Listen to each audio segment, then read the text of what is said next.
అందరికీ నమస్కారం. మీరు వింటున్నారు పాడ్కాస్ట్ సిరీస్ అనుభవ్, వయోధికుల అనుభవాల జీవన సౌరభం. హెరిటేజ్ గ్రూప్స్ మరియు national institute for social defence, ministry of social justice and empowerment, government of India, media for community foundation, New Delhi సంయుక్త చొరవతో శ్రీ అలోక్ వర్మ, డాక్టర్ ఆర్ శ్రీధర్ కలిసి రూపొందించిన ప్రాజెక్ట్ శ్రీమతి శైలజా సుమన్, జాహెద్ ఫారూఖీల సమన్వయ కార్యక్రమమే అనుభవ్, వయోధికుల అనుభవాల జీవన సౌరభం. వైద్యులు, ఆసుపత్రులు, వృద్ధాశ్రమాలు, కార్యాచరణ కేంద్రాల వివరాలు అందించి న్యాయపరమైన మార్గదర్శకత్వంలో భావోద్వేగాలకు మద్దతునిస్తూ వృద్ధుల దుర్వినియోగం, నిరాశ్రయుడైన వృద్ధులను రక్షించడం వంటి వాటికి సంబంధించిన సమాచారం కోసం సీనియర్ సిటిజన్ల కోసం జాతీయ toll free help line number 14567, toll free number మరొకసారి 145667ను సంప్రదించవచ్చు. హెరిటేజ్ ఫౌండేషన్ హైదరాబాద్ సమర్పణలో అనుభవ్, వయోధికుల అనుభవాల జీవన సౌరభంలో మిమ్మల్ని ఇప్పుడు పలకరిస్తున్న వారు ప్రముఖ రచయిత్రి యలమర్తి అనురాధ. యలమర్తి అనురాధ, హైదరాబాద్. కథా శీర్షిక నా తీరని కోరిక తీరేనా. ఉదయం లేవగానే బయటకు వచ్చి ప్రకృతిని సందర్శించటం నాకెంతో ఇష్టమైన వాటిల్లో ఒకటి. అలాగే ఈరోజు తలుపు తీసుకొని బాల్కనీలోకి వచ్చాను. చల్లని గాలి స్నేహితురాల్లా ఒకసారి వచ్చి పలకరించి వెళ్ళింది. ఆ హాయి మరెవ్వరూ ఇవ్వలేనిది. ప్రశాంత వాతావరణంలో ఉదయపు గాలులను ఆస్వాదించే ఆనందం అందరూ పొందలేనిది. మనసులో అనుకుంటూనే ఆకాశం వైపు దృష్టి సారించాను. నీలాకాశం వెన్నముద్దలను పరుచుకొని ఎంత బాగుందో, నిర్మలంగా, స్వచ్ఛంగా, నిస్వార్థంగా. మరి మనుషులు ఎందుకుండరలా? ప్రశ్న అలా నా ముందు ఎప్పుడూ కదలాడుతూనే ఉంటుంది.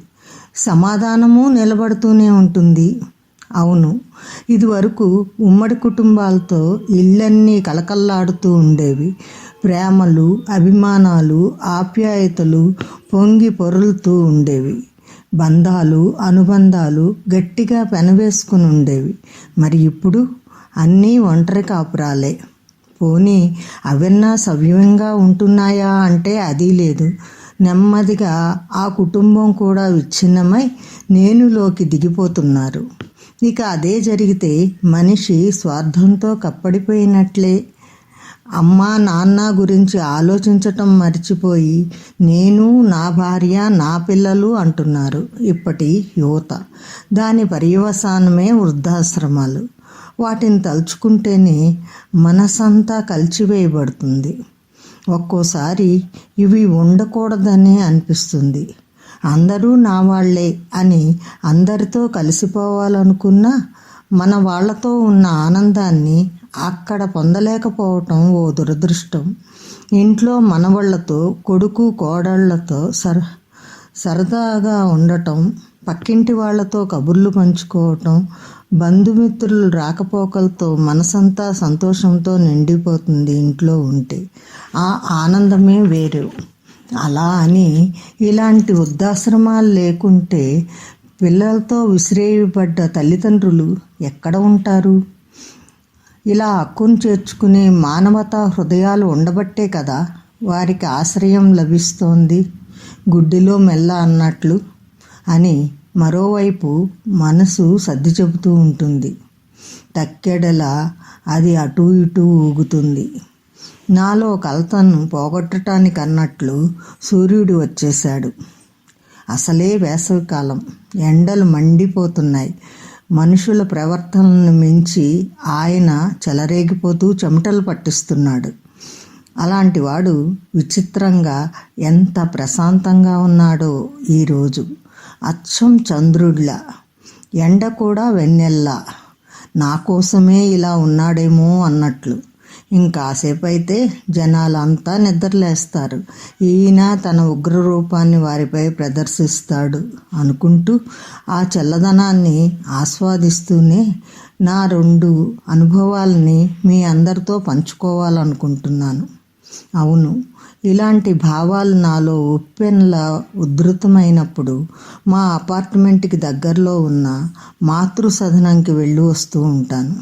అప్పుడే మనసు సర్దుకుంటుంది. ఈరోజు కూడా అదే కార్యక్రమం పెట్టుకున్నాను. శ్రీవారికి బ్యాంకులో ఉద్యోగం. బాబు కాన్వెంట్కి వెళ్ళాడు. పాపని బరువుల సంచికి దూరంగా పక్క సందులో ఉన్న విద్యానికేతన్లో ఎల్కేజీలో చేర్చాను. పొద్దున్నే క్యారేజీల హడావిడి, వంట, టిఫిన్ కార్యక్రమాలను త్వరగా ముగించి అందరినీ సాగనంపి నేను తయారయ్యాను. మంగళవారం కావటంతో ఆంజనేయ స్వామిని దర్శించుకున్నాను. విజయవాడ మాచవరం ఆంజనేయ స్వామి అంటే తెలియని వాళ్ళు ఉండరు. భక్తితో ప్రార్థించాను. నా కుటుంబం కోసం కాదు, ఇంటిని వదులుకున్న ఆ వృద్ధుల కోసం. తర్వాత అక్కడ ఉన్న పండ్ల దుకాణంలో అన్ని రకాల పండ్లను ఓ డజను తీసుకొని మాతృసదనానికి బయలుదేరాను. అక్కడ ముసలివారిని చూస్తే చనిపోయిన అమ్మమ్మను మళ్ళీ అందరిలో చూసినట్లు ఉంటుంది. నన్ను చూడగానే అక్కడ అందరి కళ్ళలో వెలుగులు విరజిమ్మాయి. పేరున అందరినీ పలకరించాను. వాళ్ళలో ఎవరికి ఏ పండు ఇష్టమో తెలుసు కాబట్టి వాళ్ళ దగ్గరికి వెళ్ళి ఆప్యాయతను పంచుతూ, వాళ్ళ కన్నీళ్లను తుడుస్తూ, వారికి ఇష్టమైన వాటిని ఇష్టంగా తినిపించాను. వాటితో పాటు కొన్ని ధైర్యం పలుకుల్ని కూడా కలిపాను. కష్టాల్లోనే ధైర్యంగా ఉండాలని, 60లో ఉన్న 20లో ఉన్నట్లు ఎలా ఉత్సాహాన్ని తెచ్చుకోవాలో కూడా తెలియజెప్పాను. శరీరంలో బాధలు ఎంత కృంగదీస్తున్నా మనసుని ఎలా చైతన్యం చేసుకోవాలో, అలా ఉంటే బాధలన్నీ పక్షిలా ఎలా ఎగిరిపోతాయో కబుర్లలో కలిపి విశదీకరించాను. అలా వారితో 2 గంటలు గడిపాను. వెళ్తాను అంటే చాలు వాళ్లలో దిగులు మేఘాలు కమ్మేస్తాయి. మళ్ళీ వస్తానని చెప్పి సెలవు తీసుకొని ఇంటికి బయలుదేరాను. అప్పుడు కూడా ఆలోచనలు నా వెంటే. కిందటి సంవత్సరం మా ఊరు యానం వెళ్ళాం వేసవి సెలవులకు. మా మామగారు యలమర్తి రామలింగేశ్వరరావు గారు స్వర్గస్థులైన అక్కడ ఉన్న వృద్ధాశ్రమానికి ప్రతి సంవత్సరం వేసవి కాలంలో మామిడి పండ్లను పంచే ఏర్పాట్లు చేశారు. ఆ వృద్ధాశ్రమం ఇంటిని మించి సౌకర్యాలతో ఉంటుంది. చక్కటి వాతావరణం, పూలు, పండ్లు, చెట్లు, పరిశుభ్రత, మంచి ఆహారం, ఏదీ తక్కువ లేదు. కానీ అక్కడ ఉన్న వృద్ధుల ముఖాల్లో మాత్రం దైన్యం. కొందరు కోటీశ్వర్లు కూడా పిల్లల వల్ల, స్నేహితుల వలన మోసంతో బికారులై అక్కడ చేరిన వారున్నారు. ఇంటిని సామ్రాజ్యంలా ఒక్క చేత్తో నడిపిన వారు అక్కడ అలా ఉండటం బాధను కలిగించింది. వారికి మేము చేసే సాయం ఉడత సాయమే.